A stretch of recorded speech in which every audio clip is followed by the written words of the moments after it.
이번 차시는 막대 그래프 단원에 대한 중심 아이디어 도출하기 활동 과정입니다. 이 활동은 학생들이 지금까지 배운 내용을 바탕으로 스스로 핵심 개념을 정리하고 그것을 더 넓은 관점에서 확장해보는 수업입니다. 먼저 각 차시에서 정리했던 내용을 모둠안에서 공유해보는 활동을 진행합니다.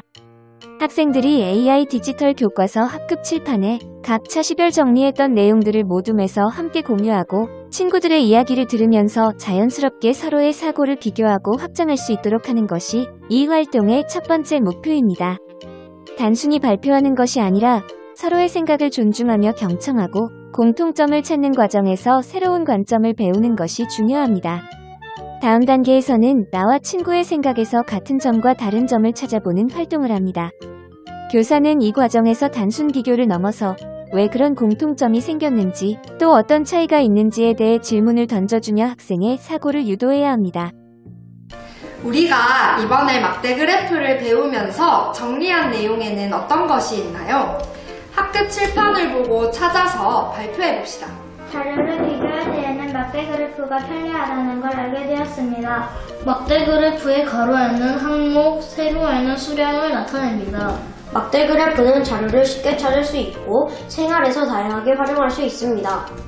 친구들과 함께 배운 내용에 대해 공유한 다음에는 막대 그래프의 공통된 특징을 찾아봅니다. 서로의 생각을 나누는 과정에서 공통적으로 발견된 특징을 개념화합니다. 그런데 학생들이 개념적 특징을 쉽게 발견할 수 있도록 교사는 학생들이 생각을 더 구체화할 수 있는 탐구적 질문이 필요합니다. 예를 들어, 그림 그래프보다 막대 그래프가 어떤 점에서 더 좋을까요? 라는 질문에서 학생들은 비교라는 핵심 개념을 찾을 수 있으며 그래프를 읽을 때 어떤 부분이 가장 중요하다고 생각해? 라는 확산적 질문을 통해 학생의 개념적 사고를 더욱 구체적이고 논리적으로 발전시킬 수 있도록 도와줍니다. 교사는 이때 학생이 놓치고 있는 개념이나 연결점을 자연스럽게 짚어주면서 학생 스스로 개념을 정리할 수 있도록 돕는 역할을 해야 합니다. 친구들이 정리한 내용에서 막대 그래프의 공통된 특징을 찾아서 정리해봅시다. 그림 그래프보다 막대 그래프가 어떤 점이 더 좋을까? 자료끼리 비교하는데 더 편리해요. 막대 그래프를 그릴 때 어떤 점을 생각해야 될까? 자료에 맞는 단위를 정해야 합니다. 이제 본격적으로 일반화 문장을 만드는 단계입니다. 모둠별로 이야기한 내용을 바탕으로 중심 개념을 생성하여 그 개념을 활용해 문장을 완성합니다. 예를 들어 막대 그래프, 비교, 활용 등이라는 개념으로 여러 방향으로 일반화가 가능합니다. 막대 그래프는 자료를 비교하기 위해 사용된다와 같이 간단한 문장에서 시작해서 막대 그래프는 목적에 맞게 자료를 비교하고 원하는 정보를 쉽게 활용할 수 있도록 도와준다와 같이 높은 수준의 문장이 완성될 수 있습니다. 그런데 학생들은 중심 아이디어를 만드는 과정에서 어려움을 느낄 수도 있습니다. 이럴 때는 개념은행을 적극적으로 활용하게 합니다. 개념은행은 이전 수업에서 도출된 주요 개념어들을 모아둔 것으로 학생들이 필요한 개념을 찾아와 문장을 구성할 수 있도록 도와줍니다. 학생 스스로 어떤 개념이 필요한지 판단하고 개념은행에서 관련 단어를 찾아 적용하는 과정에서 학습의 자율성과 주도성이 자연스럽게 길러집니다. 우리가 찾은 막대 그래프의 공통된 특징에는 어떤 것이 있었나요? 자료를 비교하기 쉬워요. 정보를 쉽게 찾을 수 있어요. 막대 그래프를 생활 속에서 활용할 수 있어요. 그럼 여러분들이 찾은 공통된 특징을 바탕으로 모둠에서 일반화 문장을 만들어 봅시다. 다음은 모둠에서 만든 일반화를 모아 학급 중심 아이디어를 도출하는 과정입니다. 모둠별 일반화를 전체 학급에서 공유하고 그 과정에서 학급의 공통 개념을 추출할 수 있습니다. 막대 그래프 단원에서 해석, 막대 그래프, 목적, 비교, 활용이라는 공통 개념이 도출되면 이를 바탕으로 학생들은 개별 또는 모둠, 그리고 학급 전체로 함께 다양한 방식으로 본 단원의 중심 아이디어를 정리할 수 있습니다.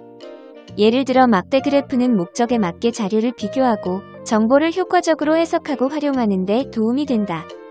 라는 중심 아이디어가 도출된다면 이는 단순히 막대 그래프의 도구적 성격만을 포함하는 일반화된 문장을 넘어서 그 도구를 통해 이루어지는 사고와 활동까지 포함하는 수준 높은 중심 아이디어 문장이 완성된 것입니다. 모둠에서 정리한 일반화 문장은 다음과 같습니다. 이 문장들에서 공통된 개념을 이야기해 봅시다. 해석 활용이 있습니다. 막대 그래프 목적 비교가 있어요. 여러분이 이야기한 개념은 다음과 같습니다.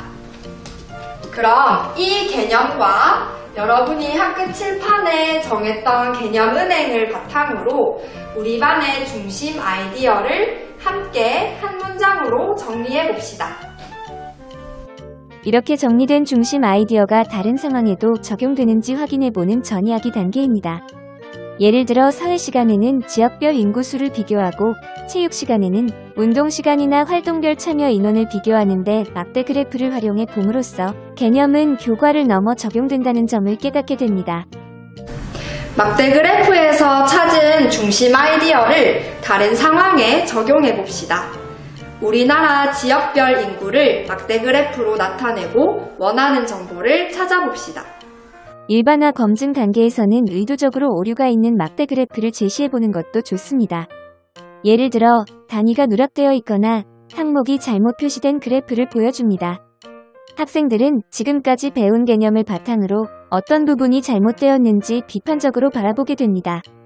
이 활동의 핵심은 단순히 틀렸다고 지적하는 데 있는 것이 아니라 왜 그것이 오류인지, 어떤 개념에 어긋나는지를 스스로 설명하게 하는 것입니다.